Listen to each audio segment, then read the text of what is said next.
Executive coach and HR consultant Alicia Knight is ambitiously leading against all odds. And on this Girl Power Tuesday, we wanted her to share her inspiring story of self-leadership and how that has helped her to encourage and inspire leadership in others, right? And train them up. Good morning. Good morning.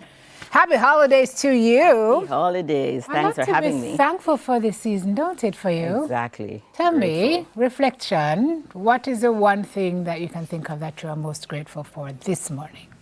This morning, I'm grateful for the opportunity to be here.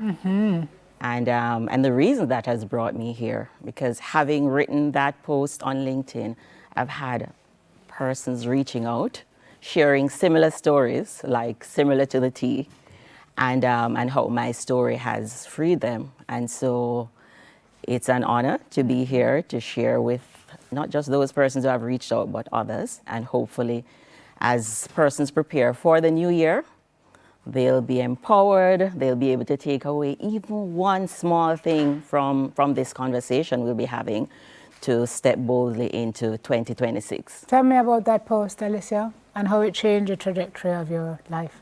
Okay, great. So I have written my story many times, many times. However, when I sat down to write it about a month ago now, so many things were different in that moment. And one of the things I kept on hearing in my head is my mentor coach saying to me that so many persons die with untold stories. And so I sat down. Some of the best stories are in the cemeteries. Yes, exactly. People go to their grave with them. And so I sat down and I went back in time. There were elements that I didn't share before that I shared. And so it was therapeutic. Yeah. Part of it, it was therapeutic. Yeah. And just persons just started responding, sharing their own stories, overcoming cancer, going through challenges. Persons were so vulnerable. They were so open about their own experiences in past and the present. And I was just grateful. I was just grateful for that. That's what your sharing did. I tell you, when we share our stories, other people's help to heal their own scars, right? Under the stairs at 19, thinking my life was over. Did you? Yes, absolutely. I mean, I'm not going to sit here and sound as if it was all perfect and I had it all together. I was scared. There was a lot of shame. So much was banking on me. Everybody, including the community, had a lot of expectations for my life based on the trajectory and, of course, based on my parents. And so there was a lot of shame. I was scared. And because you had found out? I found out I was pregnant. And just disappointing my parents, that was a big deal. But two things can happen at the same time. And so while acknowledging the shame, being scared, I quickly moved into planning mode. What's next? What do I need to do next? And so instead of allowing fear to share my story or to make the decision for me, I decided to take control of that. And what did taking control of that look like? At 19 years old, you made some very conscious decisions, and you can't let your parents know, I figured it out. I know this is where we are, guys, but I have it under control. And what did that look like for you in terms of action now? So I created a plan, Simone. I'm a planner by nature. I'm process driven, so if you hear me talking, I'm thinking about the process. Even at 19? Even at 19. And so I decided to put a plan in place. And the plan was aimed at getting to the end of the road, graduating with my peers, and picking up the pieces of my life. That was the entire plan. And so having made the plan, and I'm a writer by nature, having written it down, I knew that I had committed, and that was what kept me. There was nothing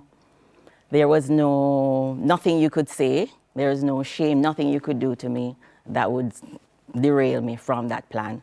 All I kept hearing in my head was, okay, this is the plan, you just need to work the plan. So you went to your doctor's visits. 2 weeks after you had your child, you were doing what? Back at school. You were back at school. Back at school. Back at school. That could not have been easy, Alicia. It wasn't, and there were days. There were days that were challenging, because imagine, you know, leaving a baby at home, heading to school, the whole dynamics, and, you know, it was early within the pregnancy, so breastfeeding was a part of that. And so all I could do was take it one day at a time, one class at a time, one exam at a time. One of the lessons that I've learned in that moment, though, is that perseverance is not having everything figured out to the T. It's about just choosing One to step. make it right. One step to every that, day. To that step, Yeah. to that day. Yeah. You're right. Yeah, absolutely. So after you came out of school, you landed your first managerial job right out of college. Right. And from there, Alicia, it's like you just kept going up and up and up and up. Internship at your dream company. Being deliberate too, you know, because you found the director's name, you called him every day from a public phone Every booth. single day. Your story is one of I'm not going to give up. And so here you are now, 4 promotions, each one built on the same foundation you say that was formed under that staircase years earlier. Motherhood did not derail my career. It redefined how I understood ambition and what real leadership looked like.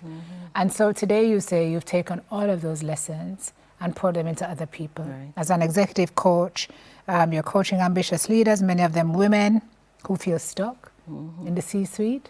You know, we look on at those women and we think they have it all. They're so happy.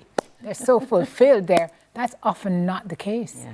And many of us have been through things, maybe not exactly what you went through, but a lot of stuff that they're still carrying, that they're working through now. How has your experience shaped your approach to coaching them to be their best selves? So for me, it's not just about theory. I have lived it. I am an experimenter by heart. So, you know, if I can try it, if I can test it, I'm going to do that.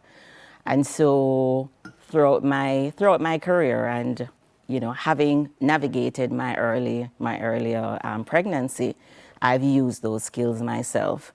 And one of the things I share with executives is that oftentimes it's not a skill problem. Oftentimes it's not getting one more certification. It's not about working 5 hours hard or more. I think we're typically in the mode of doing more. But the truth is you're not going to be selected if persons don't know that you are the person who can solve that problem. And so having the conversation is important. Yes, we all have our own stories. We all have our own stories in our heads. But how do we determine the stories that are factual from those which are just stories made up? And decide to move ahead, having the right conversations and just taking the next step towards your dream. That's a whole feelings are not facts scenario, because sometimes, Alicia, we have a feeling and nobody can tell us it's not true, but the feeling passes. You know, I guess it's staying grounded in what you know to be true and what you know is a fleeting thought. Any regrets? None.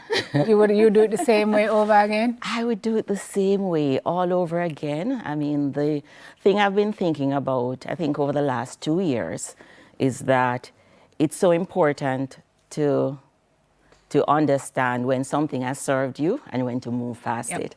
And that's something I had to grapple with. That served me to a point, that resilience served me to a point.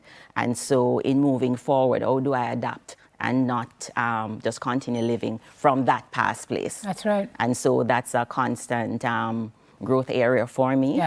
And just evaluating and assessing. We have to go. But also just the notion that your mistakes are only mistakes if you don't take the lessons from them and move on and use them to make you better. Executive coach and HR consultant Alicia Knight. I'm guessing that's where we find you on LinkedIn? Right, exactly. Hi, Alicia. That's it. Hi. Hi, Alicia. Right. All right, so go search for her, read the story, and then see if she can help in your own journey.